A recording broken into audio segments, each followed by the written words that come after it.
최원영 목사의 마음 세우기 5분 백신 27회 신학의 길에 들어서다.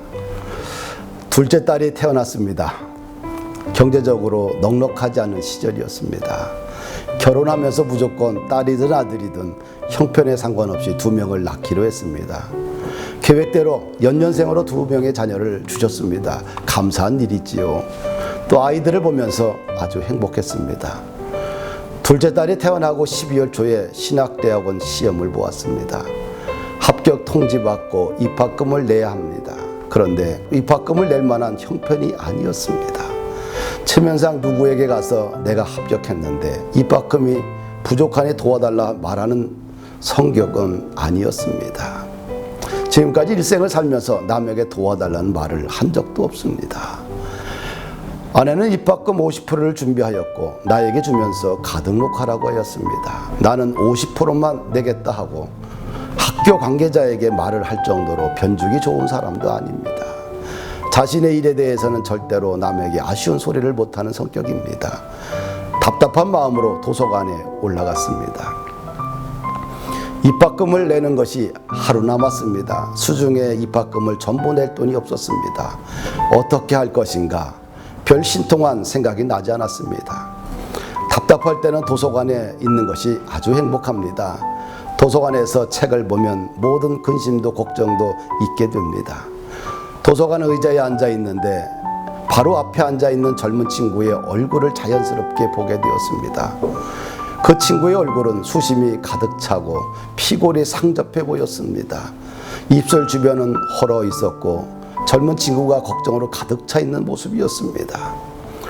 나는 처음 본 친구에게 나와 함께 이야기하자고 도서관 밖에 있는 쉘터로 불러냈습니다. 무슨 걱정이 있느냐 물었습니다. 자기는 전도사이고 신학대학원 MDB를 졸업하고 신학 석사 THM 과정에 합격했는데 입학금이 없어서 일주일간 금식했다는 것입니다. 입학금을 위해서 젊은 전도사님이 일주일간 금식했다는 말에 감동을 받았습니다. 그리고 입학금의 50%만 내면 가등록이 된다는 말을 하였습니다. 내 수중에 입학금의 50%가 들어있었습니다. 아무런 조건도 없이 처음 본 젊은 전도사에게 가슴속 깊이 넣어두었던 봉투를 건네주면서 가등록하라고 주고 도서관을 내려왔습니다. 내 나이 32살에 목회자가 되겠다고 신학대학원 MDB 시험을 보고 입학을 허가받았는데 입학금이 없어서 나는 포기를 하였습니다. 50%만 내면 가등록이 되는데 나보다는 젊은 전도사에게 더 필요하다고 생각을 했습니다. 나는 내년에 다시 시험 보고 들어가면 되지. 앞으로 살아가야 할 긴 인생이 있는데 1년 더 늦어진다고 해서 인생에 먹구름이 찾아오는 것은 아니라고 생각을 했습니다. 나도 내 인생의 1년을 다시 뒤로 미루고 하나님의 섭리에 작은 역할을 할 수 있었기에 행복했습니다. 도서관에 올라갈 때는 입학금이 전부 준비가 되지 않아서 마음이 무거웠는데 도서관에서 내려올 때는 오히려 마음의 갈등이나 무거운 짐이 없어졌습니다. 1년 동안 열심히 일해서 가족도 돌보고 또한 성경을 더 깊이 읽는 축적의 시간으로 생각을 했습니다. 아내는 둘째 아이를 출산했고 한 달간 친정에 있다가 집에 올라왔습니다. 아내에게 도서관에서 처음 만난 젊은 전도사에게 내 등록금을 다 주고 왔다고 했습니다. 아내는 아무 대답 없이 멍하니 나를 쳐다보고 있었습니다. 아내의 말을 차단하기 위해서 미리 한마디 덧붙였습니다. 내년에 다시 입학하면 돼. 1년 늦어진다고 인생이 달라지지 않아. 그런데 아내는 다음날 나도 모르게 카드 대출을 받아서 입학금을 내었습니다.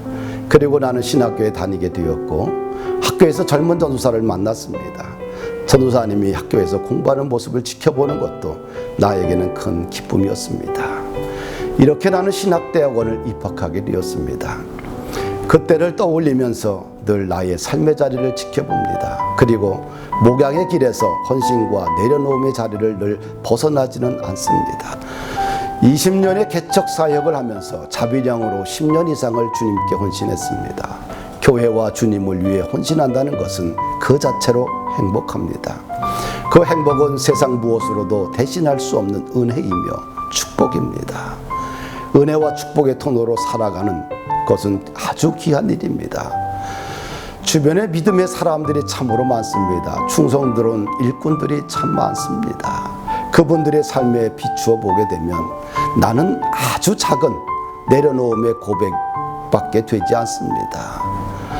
신학의 길을 시작하면서 주님은 작은 간증을 주셨고, 주님은 목양의 삶이 무엇인지를 만남을 통해서 가르쳐 주셨고, 내려놓음의 소중한 가치를 가르쳐 주셨습니다. 감사합니다. 나의 왕이신 주님을 찬양합니다.